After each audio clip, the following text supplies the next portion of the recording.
You think you know Tolkien's elves? Buckle up, because most of what you know barely scratches the surface. Forget that simplified image from the movies. The elves are so much more than graceful archers and melancholy singers. They're warriors, creators, navigators, and above all living symbols of choices, losses, and intertwined destinies. And here's a counterintuitive truth. Tolkien didn't create these stories just to entertain. He wanted you to see something much bigger, something that speaks about you, your life, and the world around you.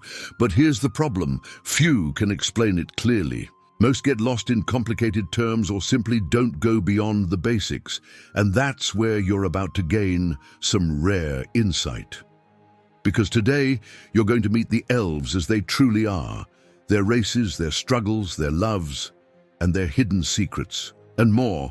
You're going to discover how these stories connect deeply with your own journey. I know what you're probably thinking. Oh, but it's just fiction. Really? Tolkien was inspired by real mythologies, real wars, real dilemmas. And when you understand what lies behind the creation of the elves, you'll realize that Middle-earth isn't so far removed after all.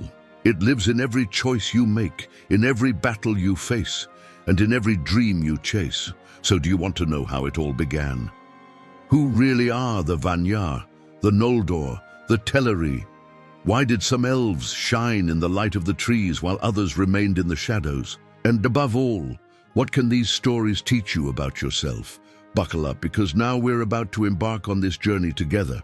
And I promise, by the end, you'll never look at the elves or yourself the same way again.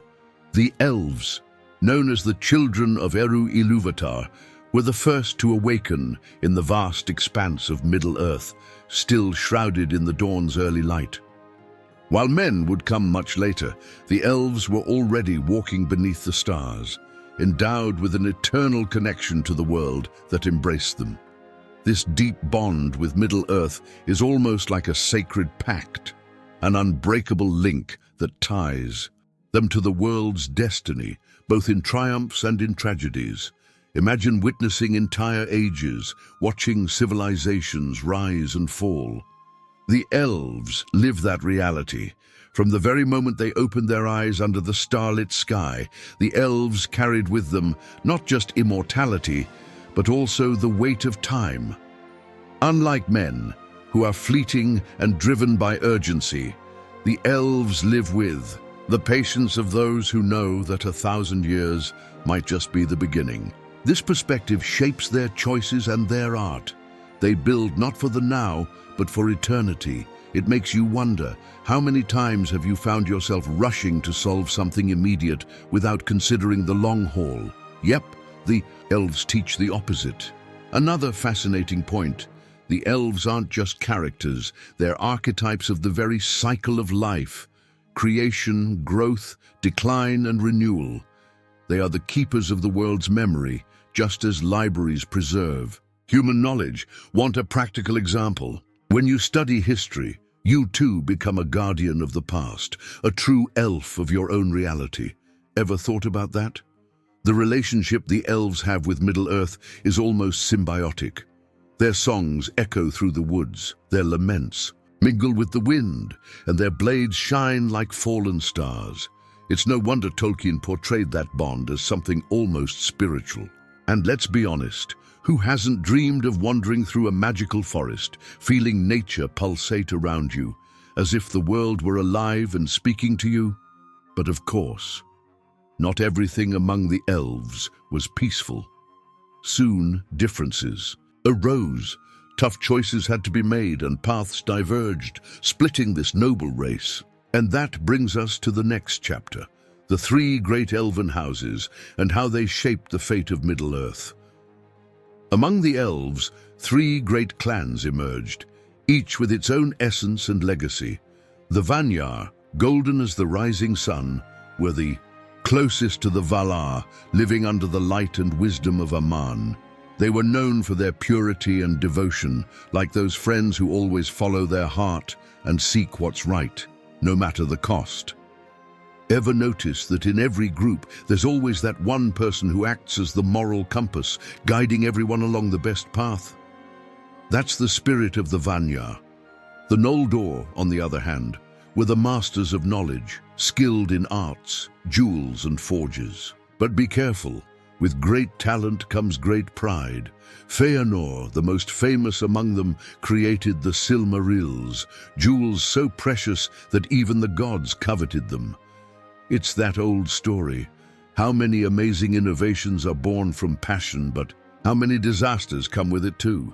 A modern example, great inventors like Steve Jobs, whose genius reshaped the world, but who also faced intense personal conflicts. And then there are the Teleri, the sea lovers, who found poetry in the sound of waves. Unlike the others, they were led by the heart, not by the quest for glory. They're like those folks who swap the hustle of the city for the peace of a seaside. Retreat, listening to the breeze whisper secrets. Who hasn't felt that urge to just stop and listen to the world? Well, the Teleri lived that way, with the sea as their eternal companion. These three clans weren't just distinct races. They were expressions of the elven soul, spirit, intellect and emotion. And isn't it interesting? Don't we all have a bit of Valinor, Noldor and Teleri inside us? The desire to do what's right, the thirst to create, and the search for peace. Think about it. Which of these do you feel represents you the most today? But harmony wasn't all they knew. Because when the Valar called the Elves for the great journey west, the first difficult choices emerged. And that's when the story started to split. Some left, others stayed, and thus the first branches and conflicts within the elven people were born. And that brings us to the next chapter, the Great Journey, a crossing that forever changed the fate of the elves and of Middle-earth. The Great Journey was the moment when the destiny of the elves split into multiple paths. Invited by the Valar to head west toward the sacred land of Aman, the elves had to choose, to depart in search of eternal light or to remain in the shadows of Middle-earth. It's interesting, isn't it? How many times in our lives do we face that crossroads? To follow the safer, albeit distant route, or to stay where we are, even when the future is uncertain. This choice shaped not only the elves, but the entire history of Middle-earth. Those who accepted the call became known as the Eldar, the ones who sought the light, driven by the promise of a new horizon. Among them were the Valinor, the Noldor, and some of the Teleri. It's like that moment when you decide to take a risk, whether it's moving to a new city, starting a new project, or chasing a dream that seems impossible. Tolkien, by the way, loved this symbolism, the journey as a metaphor for personal growth, but not everyone followed. Some elves refused the invitation, preferring the forests and rivers of Middle-earth over the promise of a distant paradise. These were the Avari, the reluctant ones, or rather those who said no to change. Who hasn't met someone like that? That person who, out of fear or attachment, decides not to take a risk, even when a huge opportunity is at hand. But here's an interesting point. Is staying always a bad choice? The Avari did remain, and their stories became intertwined with the very soul of Middle-earth.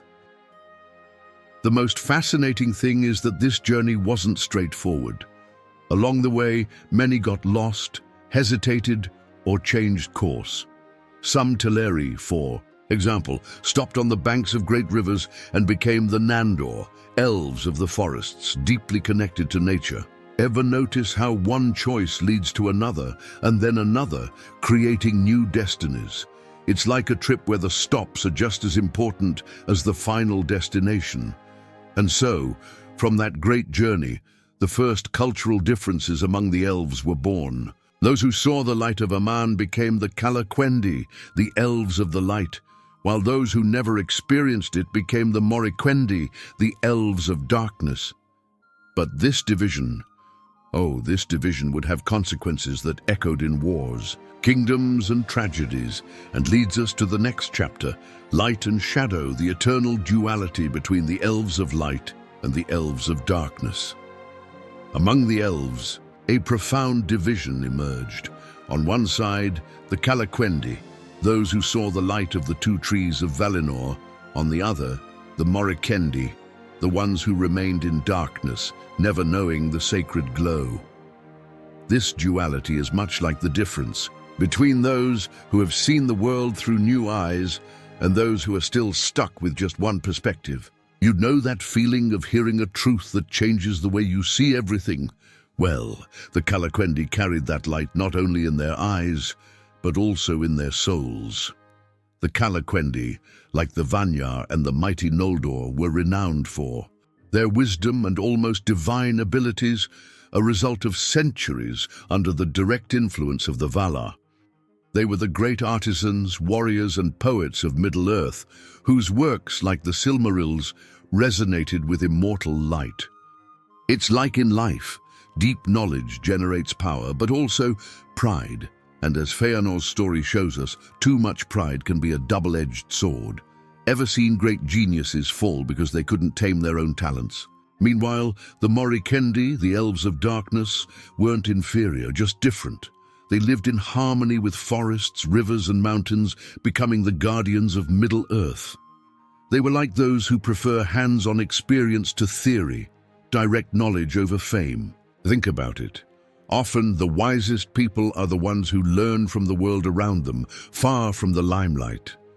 Their wisdom was quiet, but as deep as the roots of an ancient tree. This division not only created cultural differences, but also bred distrust. Many Calaquendi looked down on the Morikendi, while the Elves of Darkness saw their enlightened kin as arrogant and distant. It's that old story.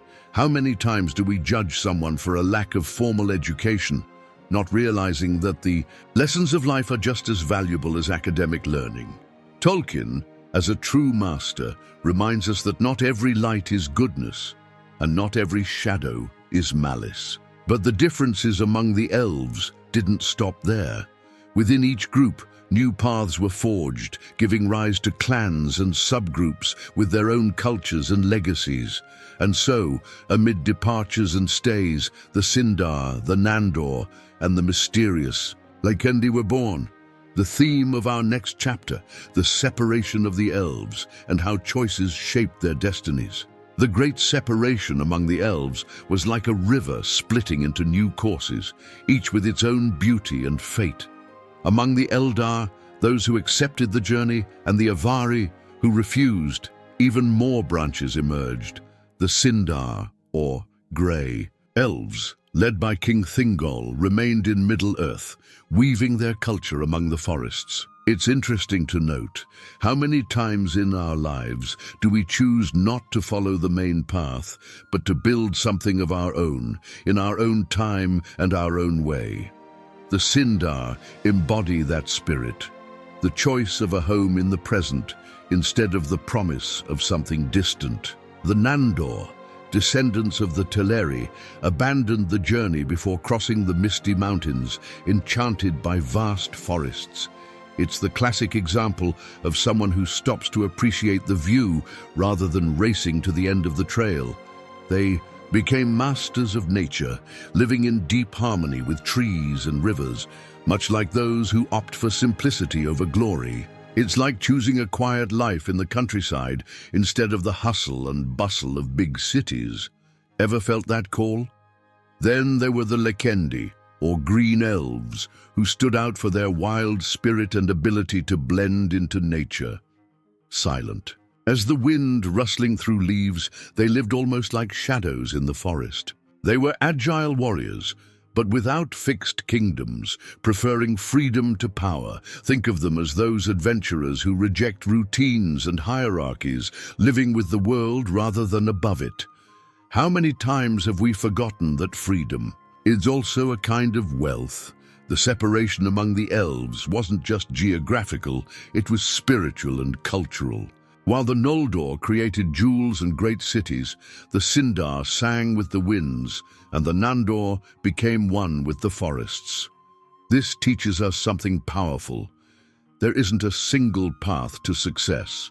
Just like the different elven races, Each of us has our unique way of leaving our mark on the world. Yet even when separated, the elves shared something, an intertwined destiny, and soon their paths would cross again, not in times of peace, but in times of war.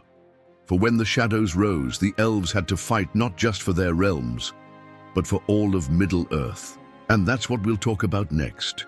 The Great Elven Wars, where pride, power and pain met on a single battlefield. The Elven Wars weren't just battles for power, they were clashes of pride, passion and fate.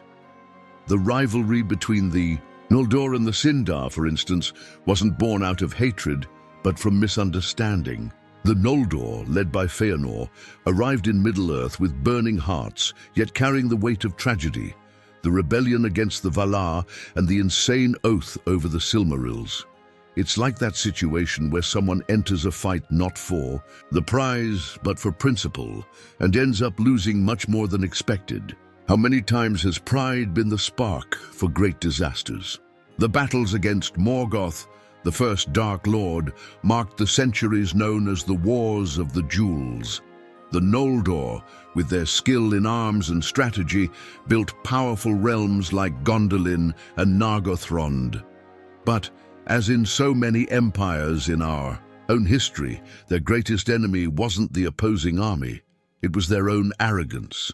Think of the Roman Empire, strong, vast, but internally corroded by pride and betrayal. That's how the great elven kingdoms fell too.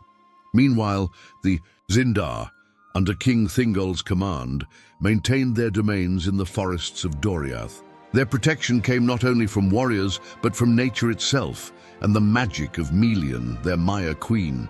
It's like that friend who, instead of resorting to brute force, prefers strategy and wisdom. And it worked, until the greed for the Silmarils crossed their path, and their distrust of the Noldor cost them dearly. See how sometimes the greatest downfalls don't come from external enemies, but from wounds inflicted among allies. These wars were not just physical battles, they were conflicts of the soul. The elves weren't fighting only Morgoth, but also their own desires, fears, and resentments. It's like in life. Often, the toughest battle isn't with the world, but with what we carry inside. Tolkien, by the way, always saw great battles as mirrors of our own internal struggles. And the most curious part? Even after so much loss, the story of the elves wasn't solely one of pain. It was one of resilience. For amid the ruins of their kingdoms, new bonds and new forms of life emerged. That's how the forest elves, the Sylvan, began to unite, with the grey elves forming new cultures, and thus the very elven identity became fluid. But we'll talk more about that in the next chapter. Sylvan and grey elves, the subtle dance between tradition and transformation. Over the ages, the boundaries among the elves grew less rigid, and new cultures emerged from the fusion of traditions. The Sylvan, or Wood Elves, were descendants of the Nandor, those who had split during the Great Journey. They lived among ancient trees, with gentle songs that echoed like whispers in the wind. But over time, many Sindar leaders joined them, like the famous King Thranduil of Mirkwood. It's that old story. Sometimes, people with different backgrounds come together and build something new. Think of cities like New York, a cultural melting pot where the whole is greater than the sum of its parts. The Elves of Lothlorien, known as the Galadrim, were another example of this fusion. Although they were Sylvan, they were guided by Galadriel and Celeborn, who came from the noble lineages of the Noldor and the Sindar. The result, a culture that blended ancient wisdom with the simple spirit of the forest. It's like when an old company teams up with a startup. Tradition meets innovation, and something unique is born from that mix. Tolkien shows us here a powerful principle. Evolution comes from blending, not isolation. The Sylvan, with their simple lives and intimate relationship with nature, had a different way of relating to the world compared to the Elves of Valinor. They were less interested in jewels or grand kingdoms, and more in living in tune with the trees and rivers. We can learn from that. Not all greatness is visible in achievements. Sometimes it's in how you live day to day. Ever thought that instead of chasing big titles, maybe true magic lies in finding joy in the little things? What's fascinating here is how Tolkien portrays cultural change. There isn't a pure and unchanging elven race. Everything evolves over time. It's exactly like human cultures, which change as they meet and exchange knowledge.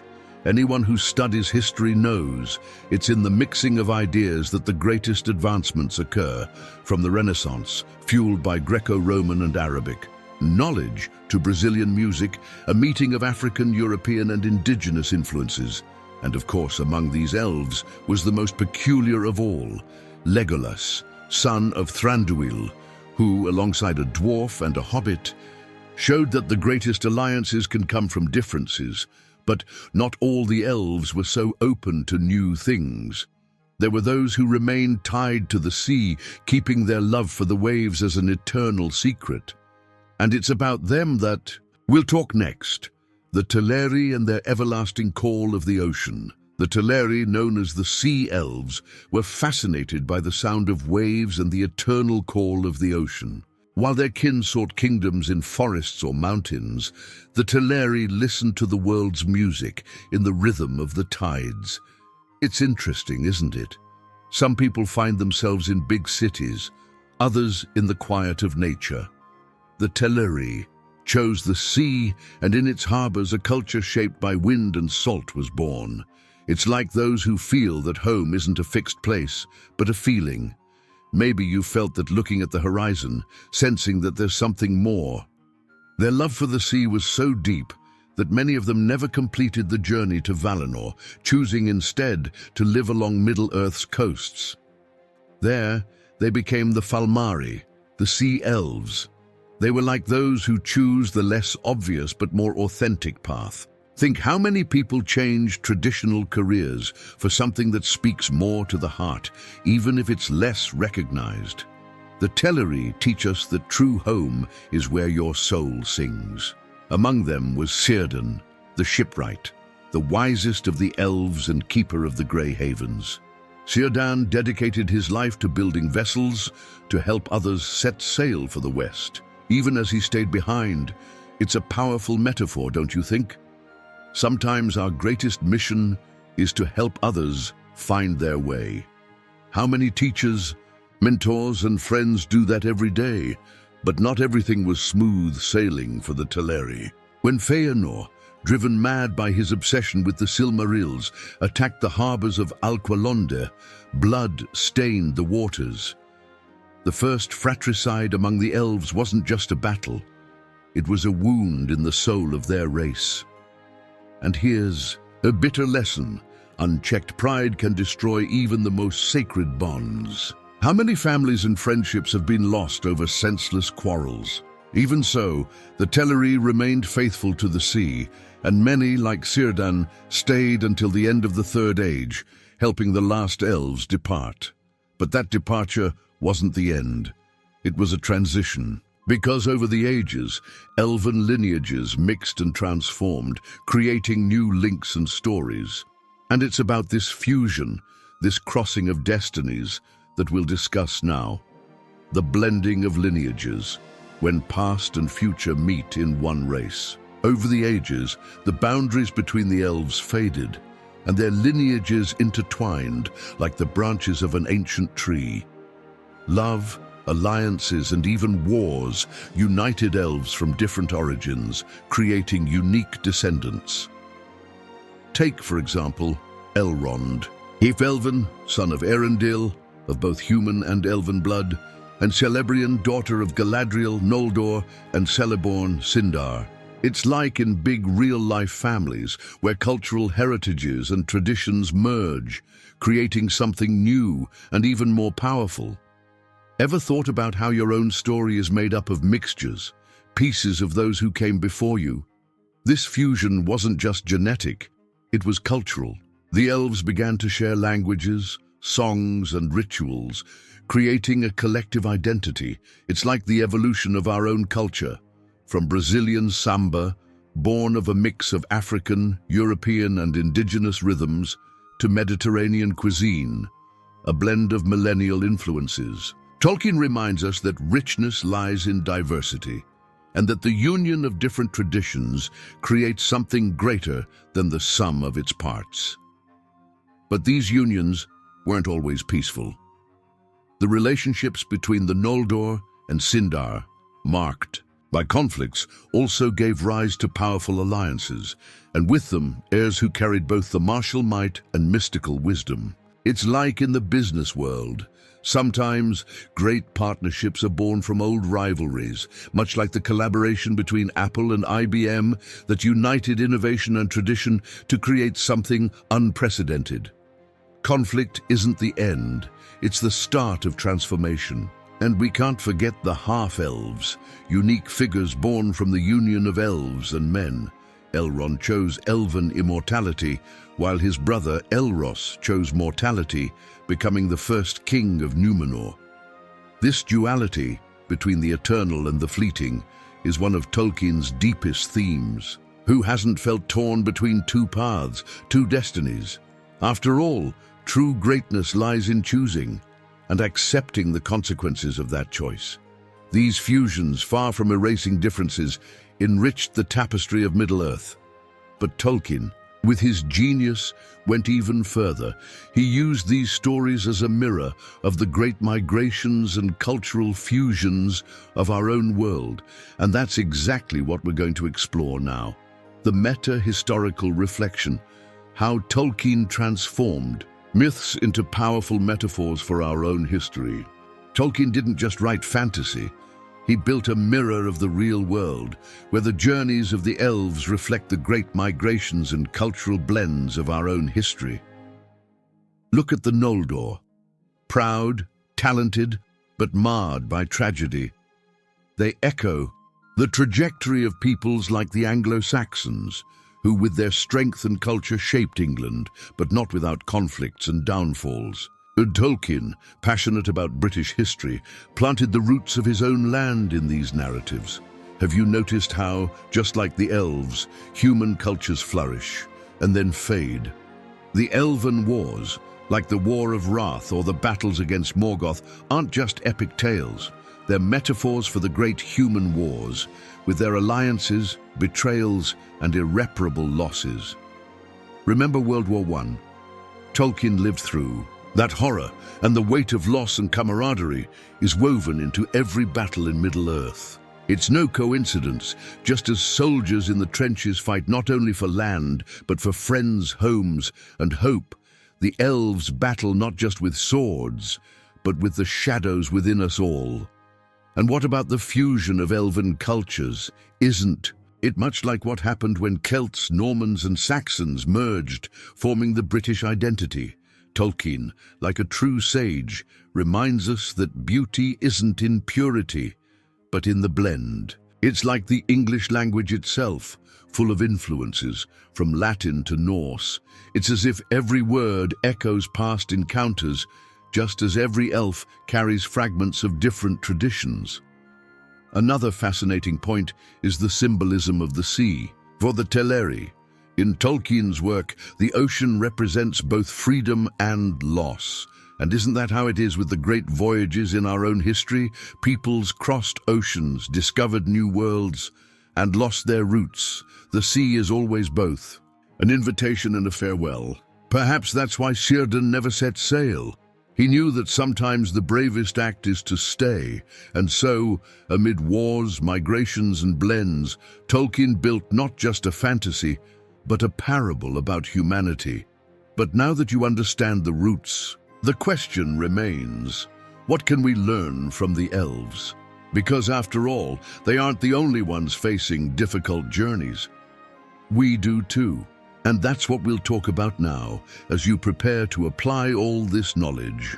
So now that you've uncovered the secrets of the elves, their origins, their races, their battles, and their losses, I ask you, what are you going to do with this knowledge? Because knowing for the sake of knowing is like a dull sword. What really matters is how you apply it to your life. Which choice stands before you today? Will you act like the Valinor, seeking the light with courage? Or like the J.R.R, listening to the call of your heart? Or perhaps, like Elrond, are you caught between two worlds, not knowing which path to take? And more importantly, what have you learned from their mistakes? How many unnecessary battles can you avoid? How many valuable alliances have you yet to build? The elves, with all their wisdom, fell not because they were weak, but because of pride. How many times has pride held you back from growing? Now I want to hear from you. Which elven race represents you the most? What did you learn from them? Let me know in the comments. I'm really curious to hear your take.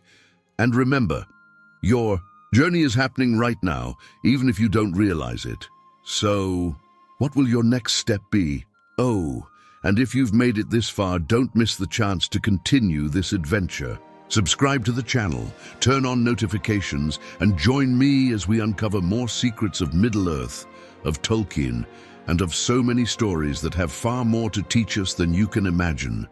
Because the greatest adventure is the one that changes you.